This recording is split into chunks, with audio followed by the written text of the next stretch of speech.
अनुभव पा तो लिया है लेकिन अनुभव पा तो लिया है लेकिन अनुभव को समझना अभी शेष है। अनुभव को समझ भी जाएं शायद, लेकिन अनुभव का लाभ उठाना अभी शेष है। अनुभव का लाभ भी शायद मिल जाए, अनुभव का शायद लाभ भी मिल जाए, लेकिन उस लाभ का सदुपयोग करना अभी शेष है, अभी शेष है, अभी शेष है।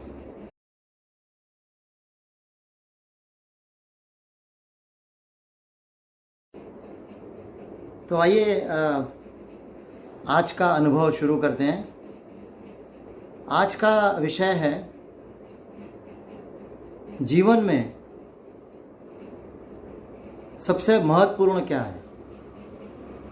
मैं आपसे पूछता हूँ कि जीवन में सबसे महत्वपूर्ण क्या है।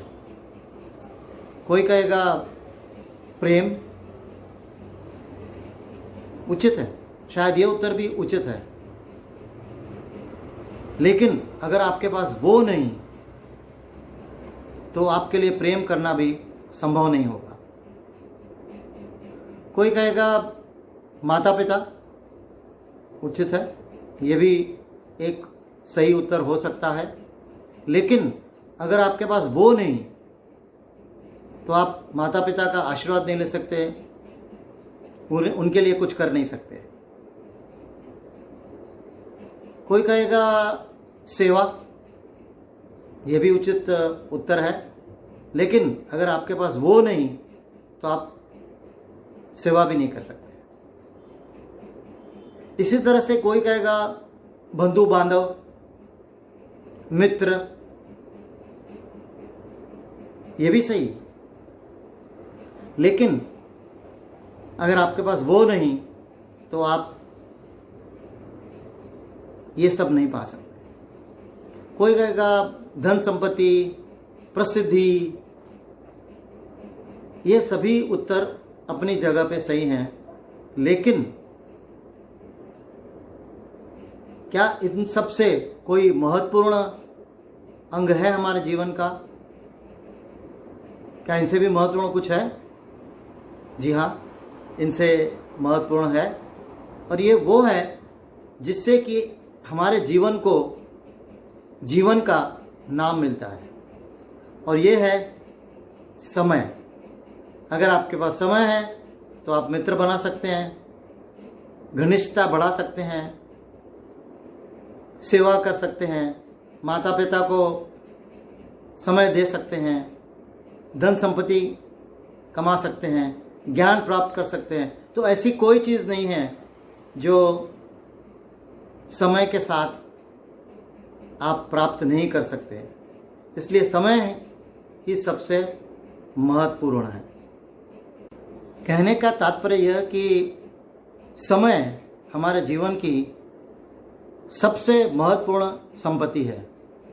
यूँ तो कहने के लिए शायद हर किसी के पास एक दिन में 24 घंटे होते हैं, परंतु कुल मिलाकर हर एक के पास ये संपत्ति, ये समय संपत्ति कितनी है ये कोई नहीं बता सकता। तो इसीलिए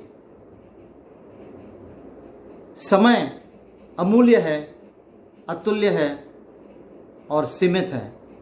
इसलिए हमको समय का सदुपयोग करना चाहिए, बड़ा सोच समझकर समय का उपयोग करना चाहिए। जहाँ पर खान पान की कमी होती है वहाँ पर लोग बड़ी जवाबदारी के साथ, बड़ी तत्परता के साथ खान पान संभाल कर यूज़ करते हैं, परंतु न जाने क्यों हम समय का सही उपयोग नहीं कर पाते, समय को व्यर्थ गंवा देते हैं और समय को यूं ही बिता देते हैं। कहते हैं कि जो व्यक्ति समय का सम्मान करता है उसी को सफलता प्राप्त होती है। तो समय के जो मुख्य बिंदु हैं अगर हम वो याद कर लें और खुद को भी ये बार बार याद दिलाते रहें तो हम इस संपत्ति का सही उपयोग कर सकते हैं। सबसे पहला है कि चूँकि समय अनमोल है, अमूल्य है और एक भी पल वापस नहीं मिल सकता। इसलिए एक एक पल हमें ध्यान से खर्च करना चाहिए, सोच समझ के खर्च करना चाहिए। दूसरा जो बिंदु है कि अगर कहीं हम समय देते हैं किसी व्यक्ति को, या एक लेक्चर में या किसी बैठक में, तो हम अपनी सबसे अमूल्य संपत्ति दे रहे हैं। तो हमारा फर्ज बन जाता है, हमारा कर्तव्य बन जाता है कि हम अपना तन मन, अपना पूरा ध्यान उसी में दें, क्योंकि जहाँ हम अपनी सबसे अमूल्य संपत्ति दे रहे हैं वहाँ पर अगर हम अपना ध्यान नहीं देंगे, अगर हम अपना तन मन नहीं लगाएंगे, तो वो भी समय का दुरुपयोग हो जाएगा। और ये समय जो हमें एक एक पल करके मिलता है, पूरी कोई संपत्ति हमको एक साथ नहीं मिलती। तो हर एक पल का हम उपयोग करें, और अगर एक पल में कोई गलती हो जाती है तो दूसरे पल में हम उसको कोशिश करें कि उसका सदुपयोग करें। हाँ, ये बात सही है कि ये नहीं कह सकते कि जो एक पल मिला है तो उसके आगे दूसरा पल भी मिलेगा या नहीं। इसीलिए हर एक पल को संजो कर, समझ कर, ध्यान करके उपयोग करें। घड़ी जो है वो समय नहीं है। आप समय को देख नहीं सकते, समय को छू नहीं सकते। घड़ी समय नहीं है। घड़ी सिर्फ समय का सूचक है। समय के बदलाव को, समय से होने वाले परिणामों को आप देख सकते हैं और उनका एहसास कर सकते हैं, और उसी से समय की महत्वपूर्णता आप समझ सकते हैं। तो ये बातें ध्यान में रख के हम समय का हर समय सदुपयोग करते रहें। और जो एक खास बात है समय की, वो ये है कि आप कुछ करें या ना करें, समय का उपयोग करें, दुरुपयोग करें, नींद करें, आराम करें, कुछ न करें, तो भी समय हर वक्त बीतता रहता है। यानी कि जो हमारी समय संपत्ति है वो अपने आप कम होती रहती है, घटती रहती है। इसलिए हमारा फ़र्ज़ बनता है कि अपने कार्यों के अनुसार अपने समय की एक सारणी बना लें, एक टाइम टेबल बना लें, और उस टाइम टेबल के अनुसार एक एक पल का सही उपयोग करें, सदुपयोग करें। तो आज का अंक हम यहीं पर समाप्त करते हैं। फिर मिलते हैं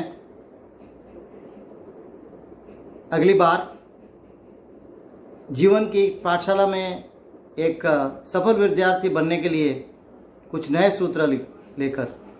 नमस्ते, धन्यवाद।